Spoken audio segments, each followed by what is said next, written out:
Hello, good afternoon. So now we will discuss about the requisites of the contracts. So let's proceed to Article 1318.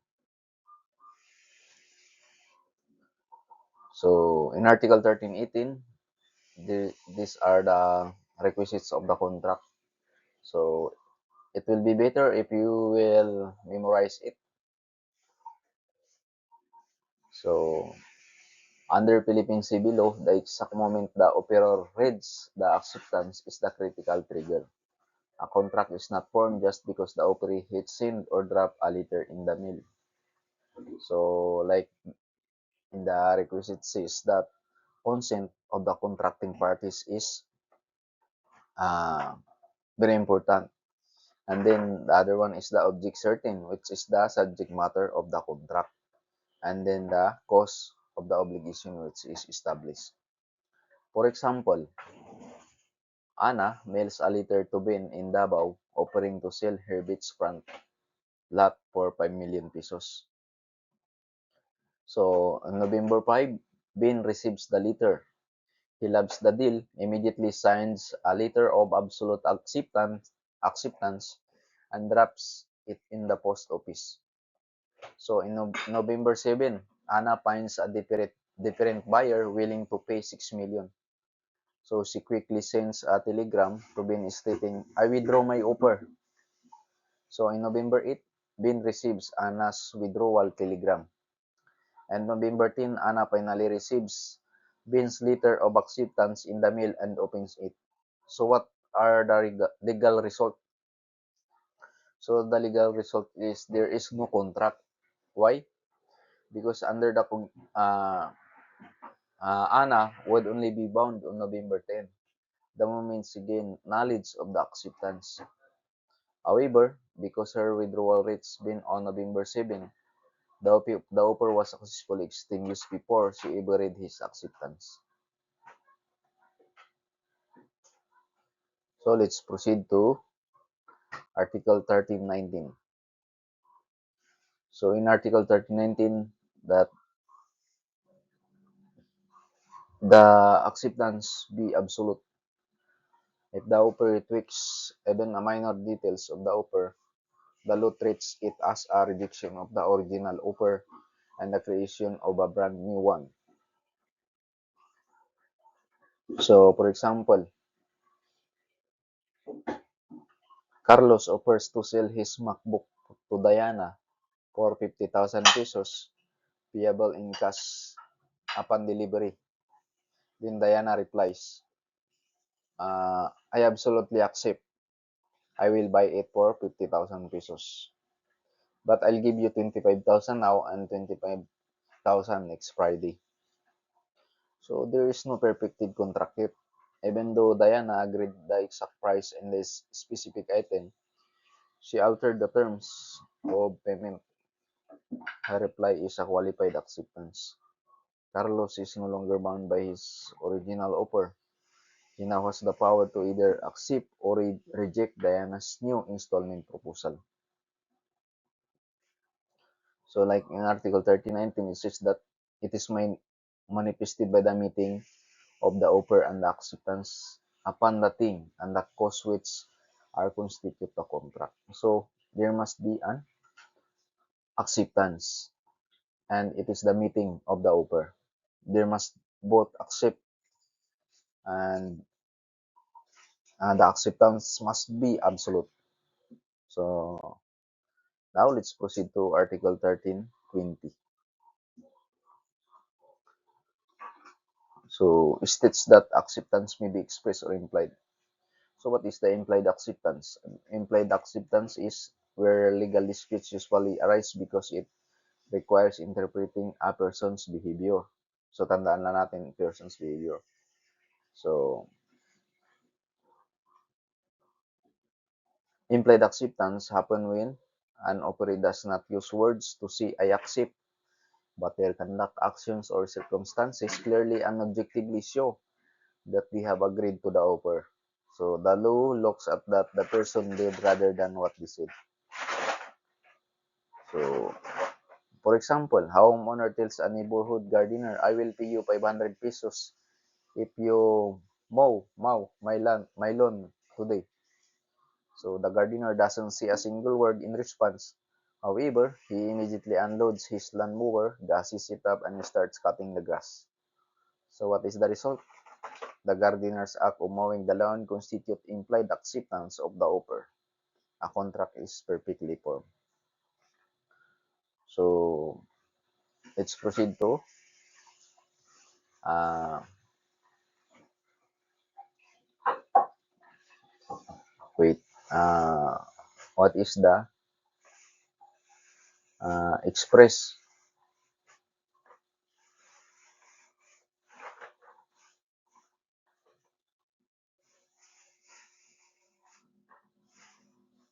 Wait, hindi ko na include. It's not been included in my notes.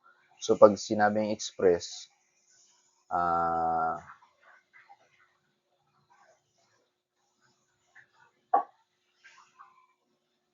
basta tandaan lang natin sa implied ay uh, does not use words. So ibig sabihin pag express, it's use words. So express acceptance is easy to prove. And is express acceptance is easy to prove in court. At because it includes our actions. So now I think that's or I think that is understandable. Now let's proceed to Article 1321.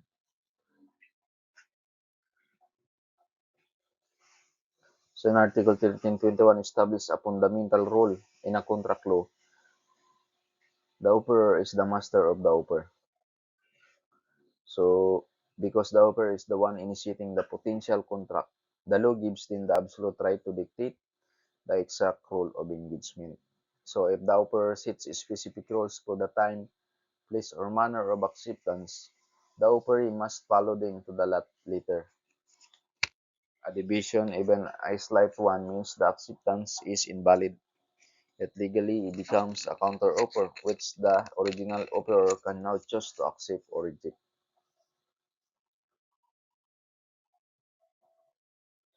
For example, I will see you my law library collection for 20,000 pesos. You have until exactly 12 p.m. on Friday to accept.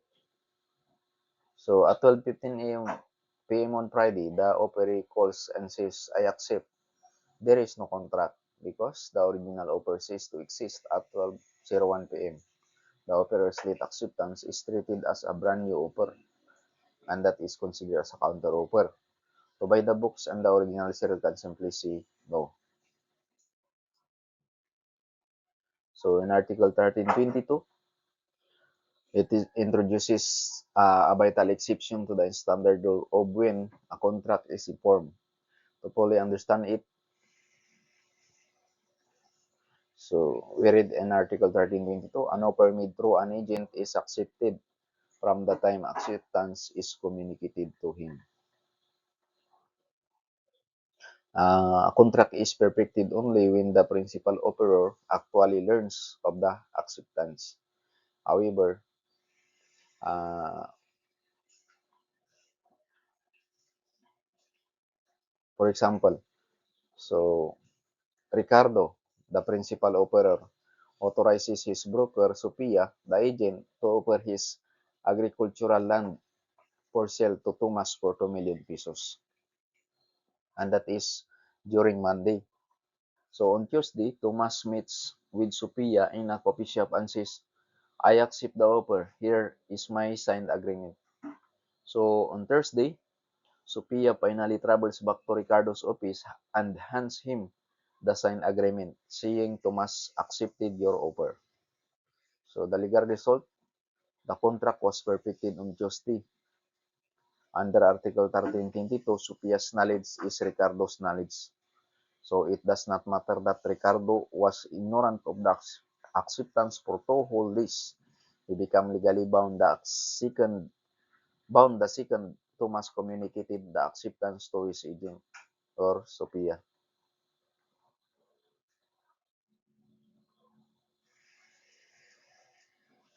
So now let's proceed to Article 1323. So an offer becomes ineffective upon the death, civil interdiction, insanity, or insolvency of either party before acceptance is conveyed. So here is how each of the four conditions play out in real life. So if either the offerer or the offeree dies before the acceptance is conveyed, the offer vanishes, so it does not pass on to their heirs.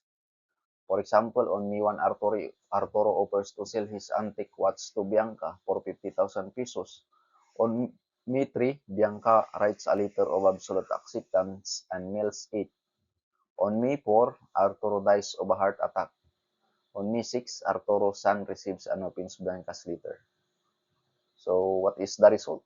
There is no contract. The offer became ineffective on May 4 when Arturo died. So Bianca cannot force Arturo's son to sell her the watch because Arturo lost his capacity to contract prior to learning of the acceptance. So what is the civil interdiction? So civil interdiction is an accessory penalty attached to severe criminal sentences like reclusion perpetua. And then um, the insanity consent must be intelligent and voluntarily. If a party loses their sanity before the contract is perfected, they can no longer give valid consent. So, but there is an exception to that. So, what is the exception?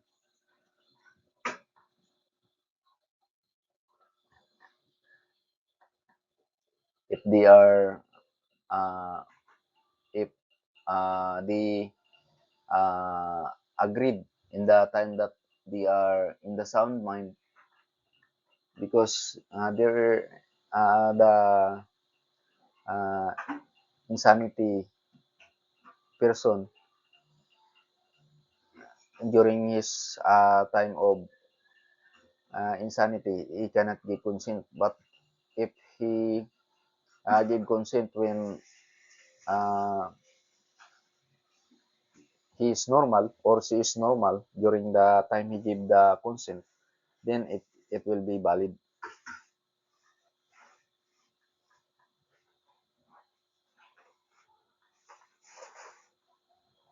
So, for example, Elena offers to buy a specific painting from Felix.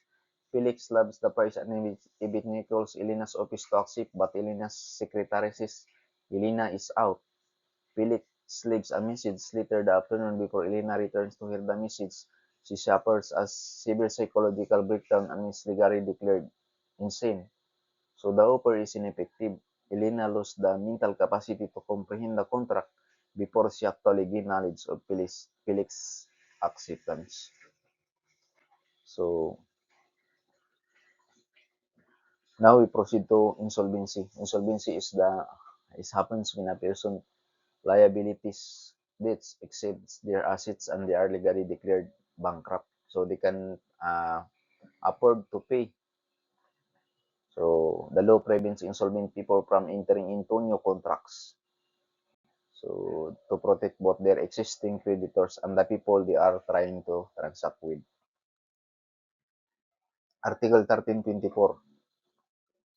So deals with a delicate period when an offer is left hanging in the air. So when an offeror gives someone a specific window of time to decide, so two very different legal scenarios can unfold depending on whether consideration, money, or value change hands. So merely promising to give someone time to decide is legally hollow if they didn't pay for that privilege. Until the offeree actually accepts, the offeror is free to change their mind and pull the offer off the table.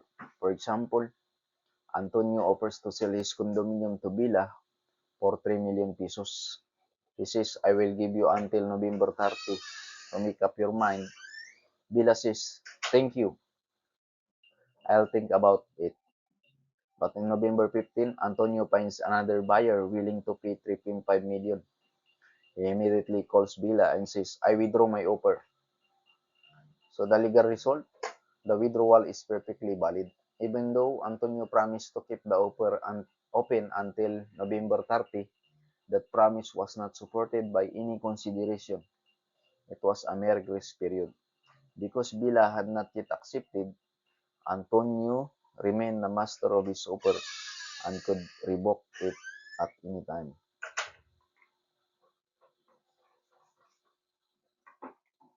What is the exception? So this changes entirely if the offer pays for the time. So this creates an option contract. So a preparatory separate contract that exists solely to keep the main offer open and exclusive for a specific period. So on November 1, Antonio offers to sell his condominium to Bila for 3 million pesos. He gives her until November 30. So the difference, Bila really wants the condo but needs time to secure a bank loan. She pays Antonio 10,000 pesos specifically to lock in the 30-day window. Antonio accepts the 10,000 pesos. So on November 15, Antonio tries to withdraw the offer because he found a higher bidder. So the result, Antonio cannot withdraw the offer. Bila's 10,000 pesos is now his option money. By accepting it, Antonio entered into a binding option contract. He is now legally forced to keep the offer open exclusively for Bila until November 30. If he sells it to someone else during the time, he is liable for damages. Article 1325. Unless it appears or otherwise, business and advertisement of things for sale are not definite offers, but mere invitation to make an offer. So, for example, when a store or seller puts out an advertisement, are they legally forced to sell you that item if you say, I'll buy it? So the default answer is no. The law protects sellers from being legally bound to thousands of people if they run out of stock. It treats the advertisement not as an offer, but as an invitation for the buyer to make an offer. So an advertisement is just an invitation. If it lacks the specific details needed to finalize a contract like a determinate object or a fixed and changeable price, or if it includes qualifiers. For example, advertisement for sale 500 square meter lots at XYG Village ranging from 3 million to 5 million pesos. Call us now. So, and now you call the number and say, I accept your offer. I will buy a lot for 3 million. So,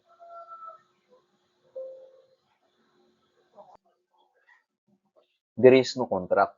The advertisement is merely an invitation for you to make an offer. By saying you will pay 3 million, you are now the one making the legal offer to the developer. The developer still has the right to accept your offer, reject it, or negotiate which specific lot you get. So,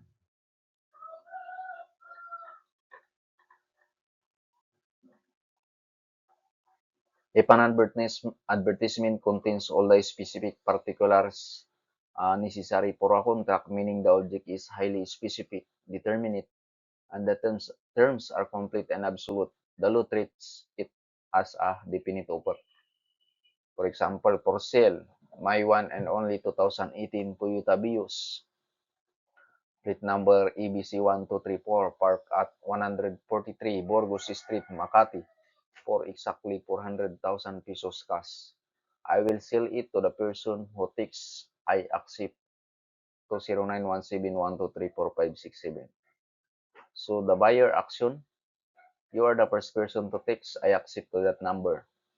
So the legal result, there is a perfected contract. Perfected contract. The advertisement was complete.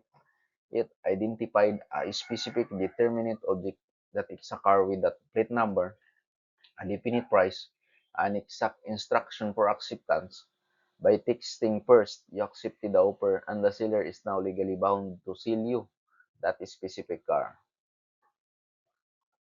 Now let's proceed to Article 1326.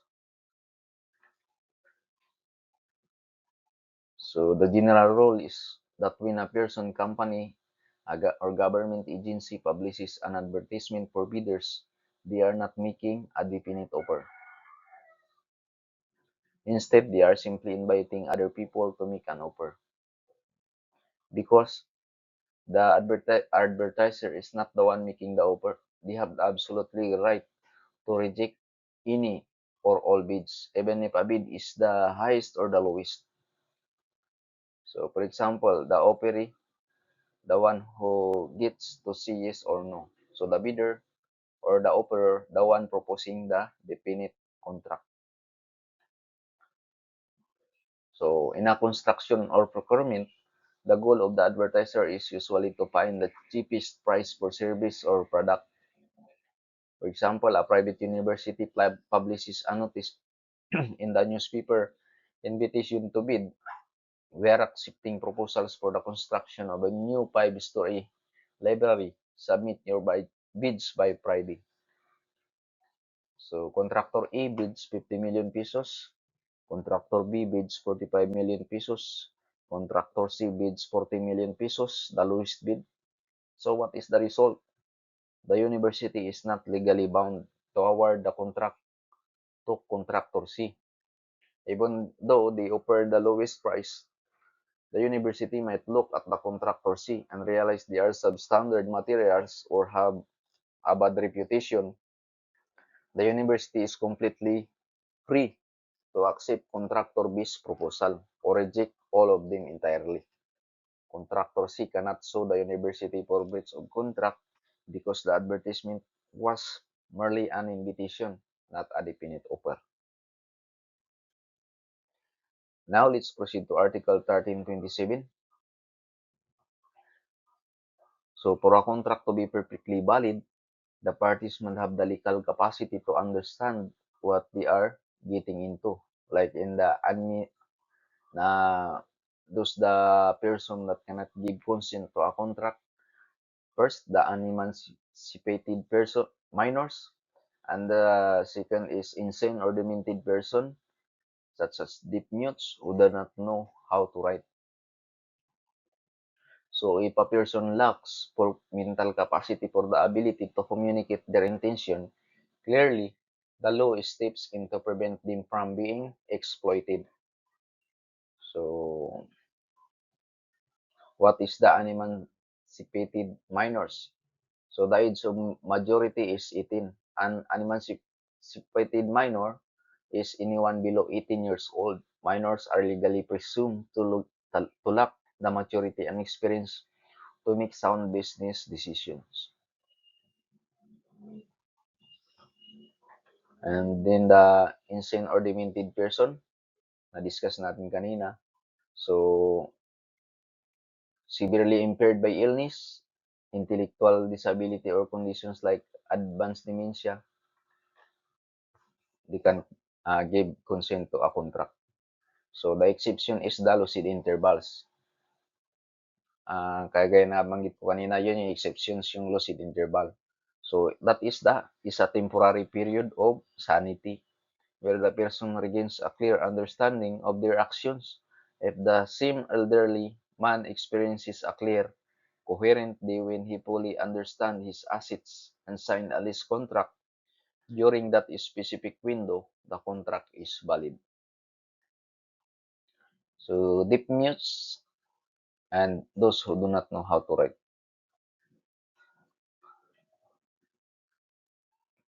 In Article 1328,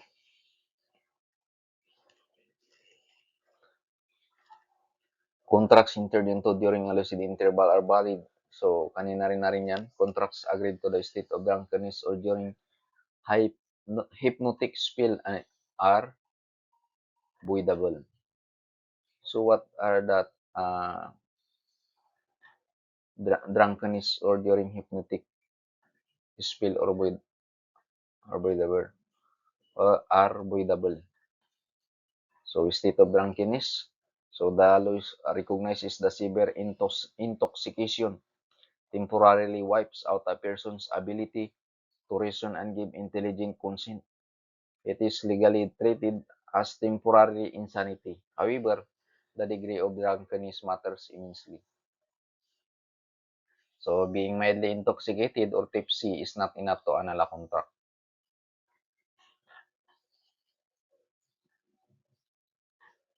So a hypnotic spell is an altered state of consciousness where a person becomes highly suggestible and loses their independent willpower. So, for example, during a stage show, a hypnotist puts a volunteer, David, into a deep trance. While David is highly suggestible and performing silly acts for the crowd, the hypnotist tells David, "You want to give me your expensive Rolex watch? Sign this deed of donation." David, under the spell, signs the paper and hands over the watch. So the deed of donation is voidable. David was under a hypnotic spell and did not have the free will to enter into a contract.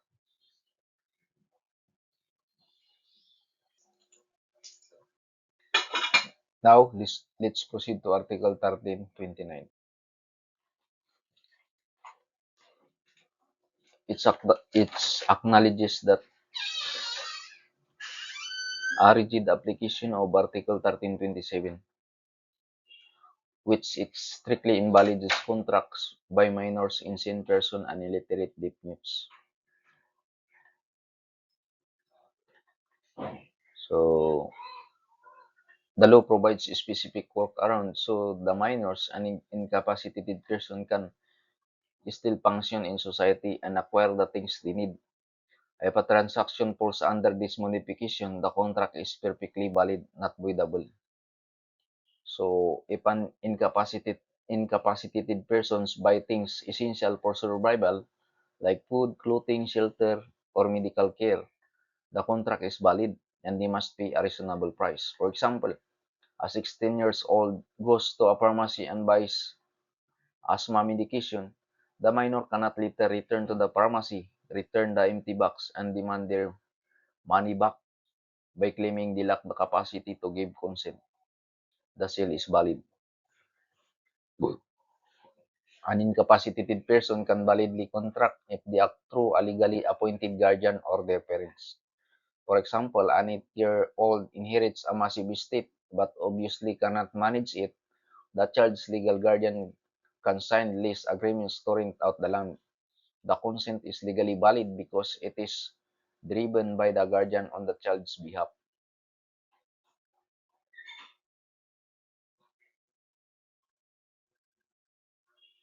Now let's proceed to Article 1330.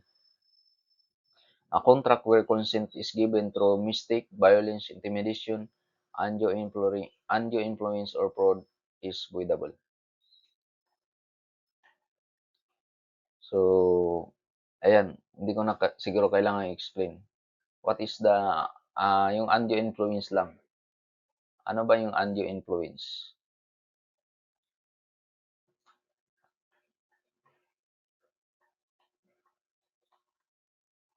Undue influence.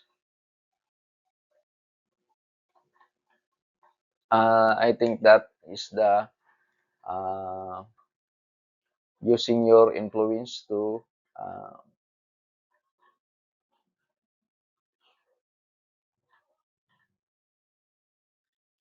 to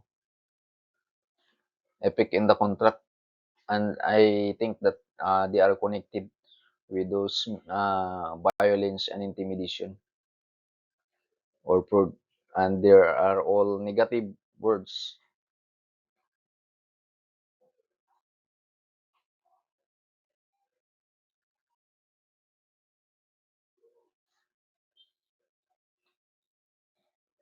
So in Article 1331, In order that mistake may invalidate consent, it should refer to the substance of the thing which is the object of the contracts, or to those conditions which have principally moved one or both parties to enter into the contract. Mistake as to the identity or qualifications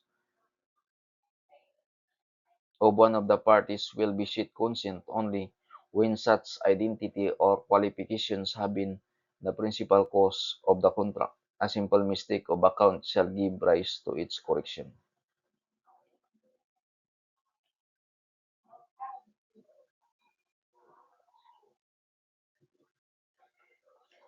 Uh, if their mistake was due to their own extreme or negligence, or if the risk of a mistake was an understood part of the deal, buying a sealed mystery box at an auction and being disappointed what is inside. So, a simple mistake of account shall give rise to its correction. So, pwedeng i-correct and does not easily considered as void.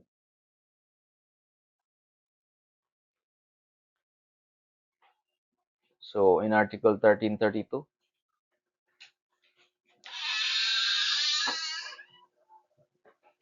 when one of the parties is unable to read, or if the contract is a language not understood by him and mistake or fraud is alleged, the person enforcing the contract must show that the terms thereof have been fully explained to the former. So, in an irregular court case, the rule is he who alleges must prove. If you claim someone defrauded you, you have to provide the evidence.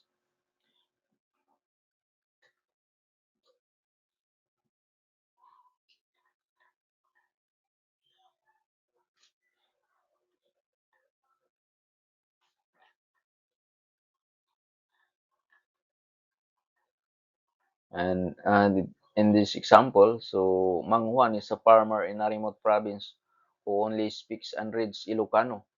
A developer from Manila approaches him and hands him a 10-page document written entirely in legal English. The developer says this is just a contract to lease your land for 5 years. Mang Juan signs it. A year later, the developer tries to evict Mang Juan, revealing the document was actually a deed of absolute sale. Mang Juan sues claiming fraud. So under Article 1332, Mang Juan does not need to hire investigators to prove the developer's fraudulent intent. The burden instantly shifts to the developer. So the developer must present evidence like a witness or a video proving that he translated the English document into Ilocano and fully explain that it was a sale, not a lease. Before Mang Juan signs it, if the developer cannot prove this, the court will annul the sale. Now let's proceed to Article 1333. There is no mistake if the party alleging it knew the doubt, contingency, or risk affecting the object of the contract. So, essentially translate to kabit emptor, let the buyer beware. So, if Article 1334 is one of the most fascinating exception in the Civil Code because it directly contradicts one of the oldest rule in legal history, ignorantia legis not non excusat. Ignorance of the law excuses no one.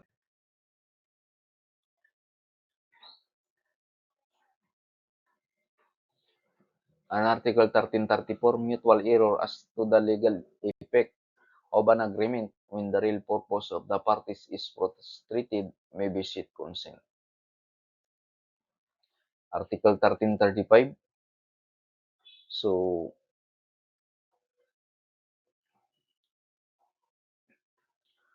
draws a clear line between two distinct forms of coercion that destroys free will, violence, um, the use of physical force and intimidation, the use of psychological or moral fear. So, in violence, for physical force to be sheet consent, it must be serious or irresistible. This means the victim had absolute no physical capacity to fight it off. The force replaces the person's will entirely. So, for example, a local warlord wants to buy a specific beachfront property, but the owner refuses to sell. The warlord's men kidnap the owner, tie him into a chair, and physically pry his hand open, forcing his thumb onto an ink pad and then onto a deed of seal. So the contract is voidable. The consent was entirely extracted through irresistible force. So this might even make the contract entirely void as there was zero consent, not just visited consent.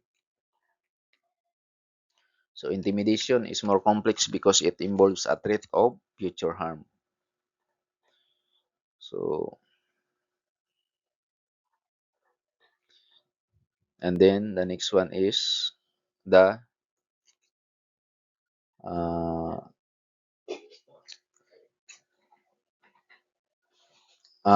final paragraph of Article 1335. Uh, a threat to enforce one's claims through competent authority does not visit consent, provided the claim is just and legal. Fear of lawsuit or fear of going to jail is a valid legal fear. It is not an unjust act. So, for example, you borrowed 500,000 pesos from a bank and defaulted on your payments. The bank manager calls you and says if you do not sign this real estate mortgage using your house as collateral to secure your debt, we will file a civil lawsuit against you tomorrow and garnish your bank accounts. So you're terrified to a lawsuit, you sign the mortgage. So the contract is perfectly valid. The bank's threat was to exercise a legal right, filing a collection suit. So because the threat was lawful, your consent was not visited even if you feel highly intimidated. What? Now let's proceed to Article 1336. Excuse me. For a contract to be valid, consent must be free and voluntary. So if your free will is destroyed, it does not matter who destroyed it. The contract is voidable if the person you are signing the contract with is a complete saint who has absolutely no idea you are being treated. So for example, a gambling addict owes 2 million pesos to a violent loan shark. The loan shark puts a gun to the addict's head and says, "Sell your family home today and give me the cash." So terrified, the addict immediately goes to a legitimate real estate broker and sells the house to an innocent buyer named Clara, who pays a fair market price. Clara knows nothing about the loan shark or the threat, so the contract of sale between the addict and Clara is voidable. Even though Clara is completely innocent and took no part in the intimidation, the addict's consent was completely vitiated by the third-party loan shark. So Clara will have to return the house and the addict must return Clara's money because the law prioritizes protecting a victim whose free will was destroyed over protecting an innocent buyer. And now let's proceed to Article 1337. Unlike violence, which uses physical force, or intimidation, which uses fear or harm, undue influence destroys free will through psychological manipulation and the abuse of a power dynamic. So the victim is not physically forced or terrified for their life, but their independent judgment is completely overridden by someone they trust or someone who holds immense power over their vulnerabilities.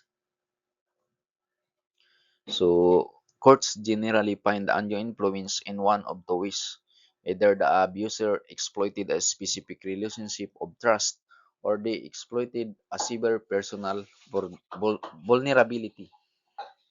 So this occurs when the victim, in exploiting a relationship, this occurs when the victim relies heavily on the other person's for guidance, care, or spiritual direction, and that person abuses the trust to benefit themselves.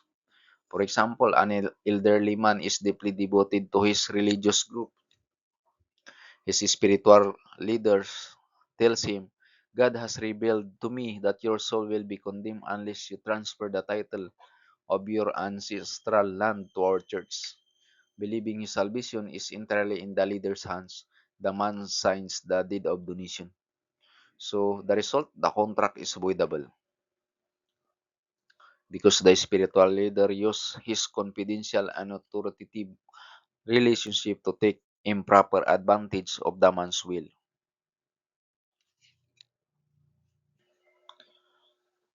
The following circumstances shall be considered: the confidential family, spiritual, and other relations between the parties, or the fact that the person alleged to have been unduly influenced was suffering from mental weakness or was ignorant or in financial distress. For example, a mother is in severe financial distress because her child is in the ICU and urgently needs 500,000 pesos for a life-saving surgery. A wealthy neighbor knows this. The neighbor says, I will give you the 500,000 pesos right now, but only if you sign this absolute seal of your family home, which is worth 10 million pesos to me. So, driven by absolute desperation to save her child, he signs it. She signs it. So, the contract is voidable. The neighbor took improper advantage of the mother's extreme financial distress to exact a highly oppressive contract. Now, let's proceed to Article 1338.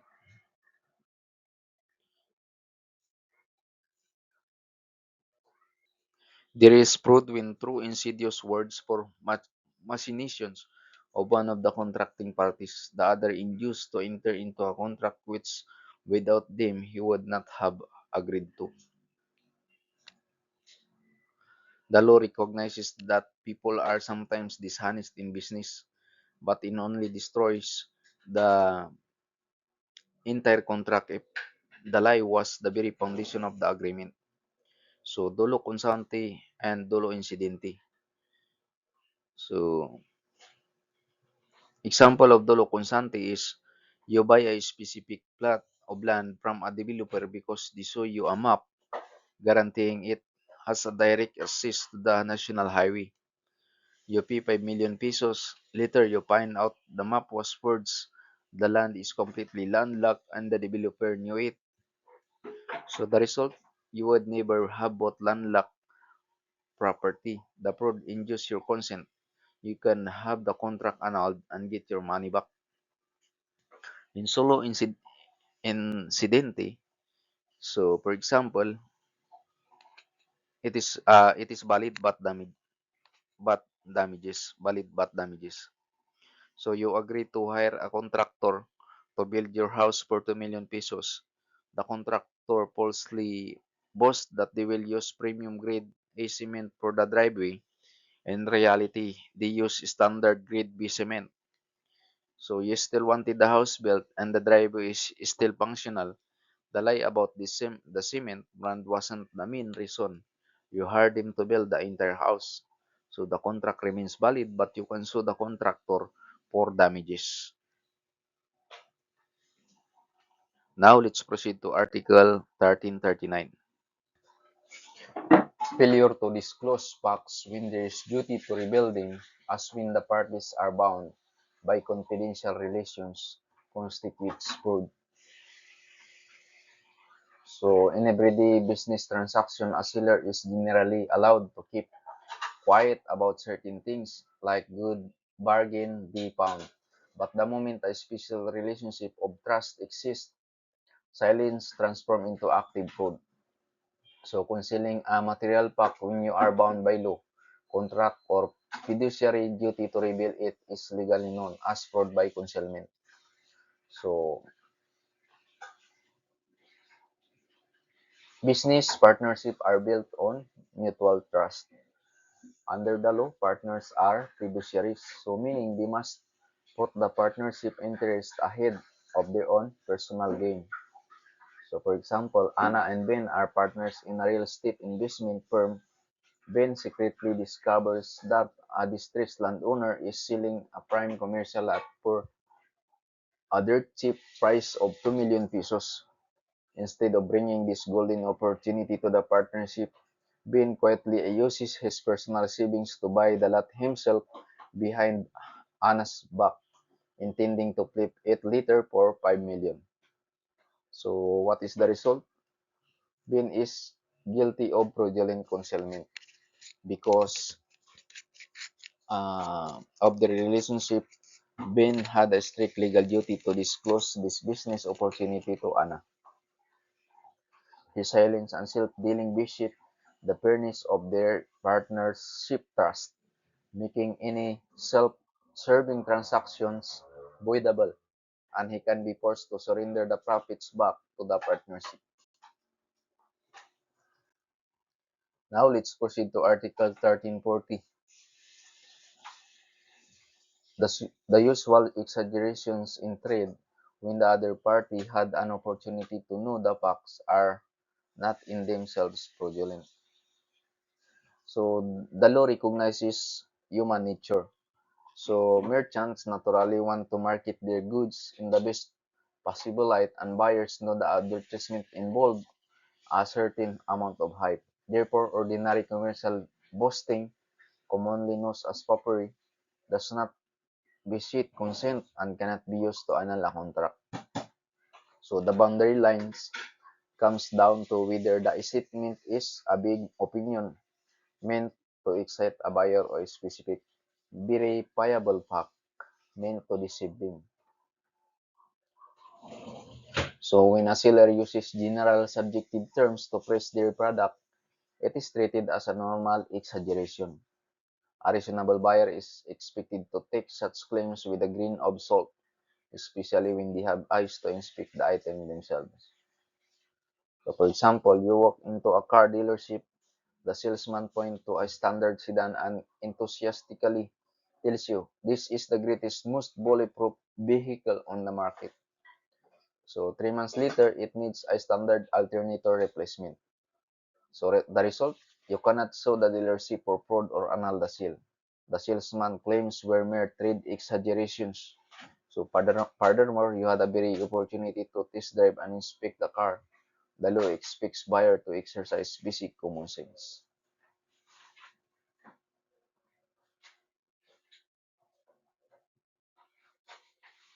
So when does exaggeration cross the line into fraud? So exaggeration stops being harmless sales talk. So the moment the seller make a specific, verifiable, objective claim of fact that the buyer cannot easily check, and that claim turns out to be deliberate lie.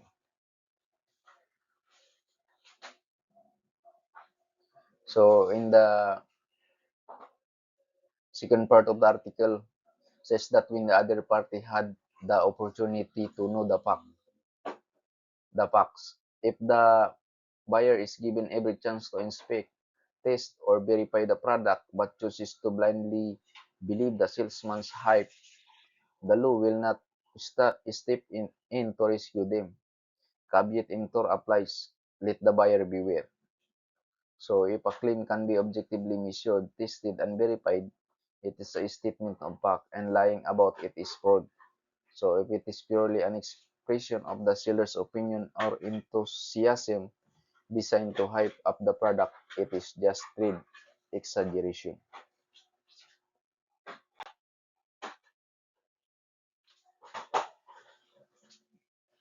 So in Article 1341, so an opinion is just an opinion. It is subjective based on personal views and cannot form the base of a fraud lawsuit. However, the moment a person possesses specialized professional knowledge and uses the expertise to induce someone else into a contract, their opinion carries the weight of a factual guarantee. So if they lie or are grossly wrong, it crosses the line into actionable fraud. So people are allowed to give their personal assessments, estimates, or guesses. If you rely on someone's casual guess without verifying it, and it turns out to be wrong, you generally cannot annul the contract.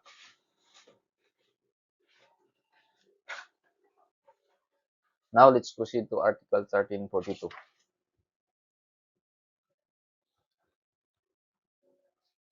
So, if a complete stranger lies to you and you use that lie to enter a contract with an innocent seller, the law will not punish the innocent seller.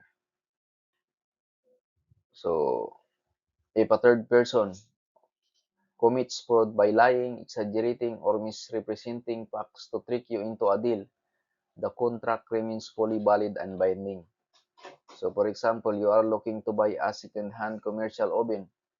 A random blogger posts a fake review online praising a specific brand and claiming it has zero energy loss. Believing the blogger, you go to a legitimate appliance store and buy the oven from an innocent store clerk who knows nothing about the blog. So a week later, you realize that oven consumes massive amount of electricity. So the result, you cannot annul the contract with the appliance store. The clerk did nothing wrong. So your remedy is not against the store. Your remedy is to file a civil lawsuit for damages against the third-party blogger who lied to you.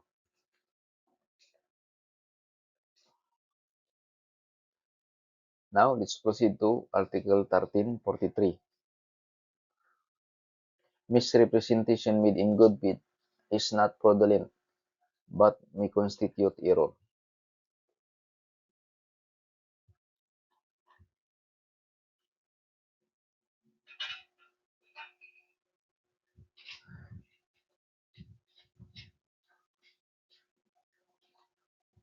And Article 1343 changes the legal character of a transaction. So compare two versions of the exact same scenario. So a pawn shop owner looks at a cheap glass ring. He knows for a fact it is a worthless glass because he tested it in the back room. He walks out to the counter, smiles at the customer, and says this is a genuine certified 2-carat diamond. The customer buys it for 50,000 pesos. So this is fraud. The owner had a deliberate intent to deceive. The contract is voidable due to fraud, and the owner can be sued for heavy moral and exemplary damages for acting with malice. So, what is the misrepresentation in good faith? So, a struggling bookstores owner inherits an old ring from his late grandmother. His grandmother's diary explicitly wrote, "My beloved diamond ring." So, the bookstores owner genuinely believes it is a real diamond. He sells it to a buyer for 50,000 pesos, telling him honestly, "My grandmother's diary says this is a diamond." So 2 years later, the buyer gets its appraised and discovers it is actually high-grade glass. So the legal result, this is not fraud. The seller had no intent to trick anyone. He acted in complete good faith based on what he genuinely believed. However, his statement caused a substantial mutual mistake regarding the substance of the object. So the contract is still voidable but strictly on the ground of mistake. The buyer can return the ring and get their 50,000 pesos back, but the innocent seller cannot be slapped with a lawsuit for malicious fraud or heavy punitive damages because he did nothing morally wrong.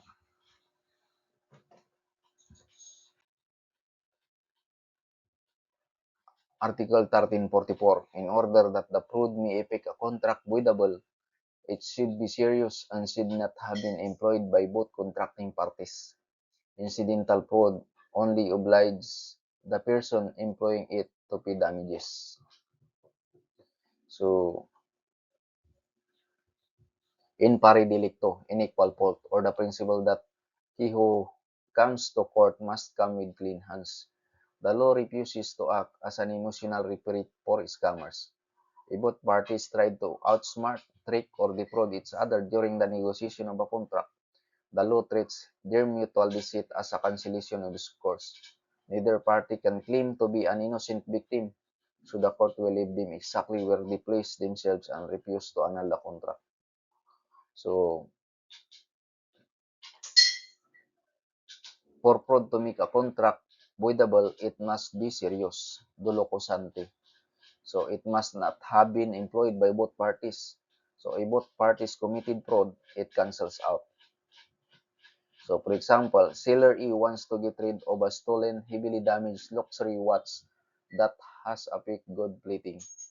So knowing it is a junk, he lies to buyer B, claiming it is a rare, pristine 24-karat collector's item worth 1 million pesos, and convinces buyer B to buy it. At the same time, buyer B knows seller A is desperate for cash. So buyer B deliberately pays seller A using a suitcase full of meticulously printed fake counterfeit bills. So the result, both parties employed serious fraud against each other. Seller A lied about the watch, buyer B lied about the money. Under Article 1344, the fraud of one neutralizes the fraud of the other. So the contract remains valid and binding, meaning neither party can go to court to sue for annulment or demand their property back. The courts will wash their hands of the case because neither party came with clean hands. Article 1345. So simulation happens when two parties put on a theoretical performance. They draft and sign a formal document, but behind closed doors, they have a secret understanding that completely contradicts what is written on paper. So the Civil Code divides simulation into two types, and the legal consequences for each are vastly different. So in absolute simulation, occurs when the parties create a fake contract on paper, but they have absolutely no intention to be bound by it at all. So the effect, the contract is void from the beginning because there was never any true meeting of the minds or intent to create a legal bond. It is legal ghost. So for example, Arthur is drowning in massive debts. Creditors are threatening to sue him and seize his family home. To protect the house, Arthur approaches his trusted friend Ben and designs a formal deed of absolute sale, transferring the house to Ben. However, they signed a secret side agreement stating that Arthur will continue living in the house, Ben will never pay a single centavo, and Ben will return the title whenever Arthur asks. So the result, this in this is an absolute simulation. Arthur and Ben never intended for a real estate to happen, a real sale to happen. They just wanted a fake paper trail to pull Arthur's creditors because it is an absolute simulation. The contract is completely void. Article 1346. An absolute simulated or fictitious contract is void. A relative simulation when it does not prejudice a third person and is not intended for any purposes contrary to law. So morals, good customs, public order, or public policy binds the parties of the real agreement.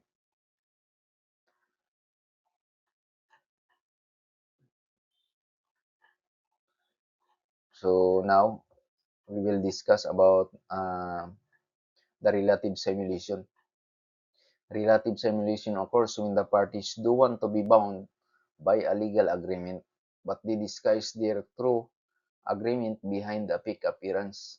Unlike absolute simulation, there is real contract underneath, but it is hidden. So they are bound by their real concealed agreement provided it is not illegal against third person. So if an innocent third person relies on the fake apparent contract, the parties are stopped or legally blocked from claiming the truth, protecting the outsider from being cheated. So, for example, parents wants to give a parcel of land to their child. A donation requires paying a hefty donor's tax. To dodge the tax, they execute a fake deed of absolute sale, making it look like the child bought the land for 5 million pesos, even though no money actually uh, changed hands. So the result, between the parents and the child, the sale is the sale is void, but their hidden intent donation will govern them as long as it doesn't violate the law or cheat the government out of proper taxes.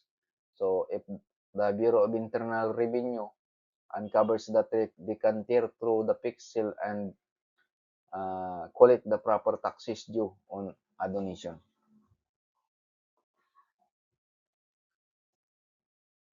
So that's all.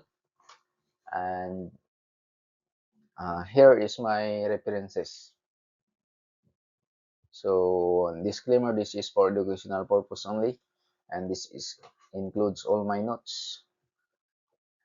And this is not intended for legal advice, but for educational purpose only, to help you better understand the article that we discuss. And I hope you learn something. And I will see you in my next video. Thank you. Bye bye.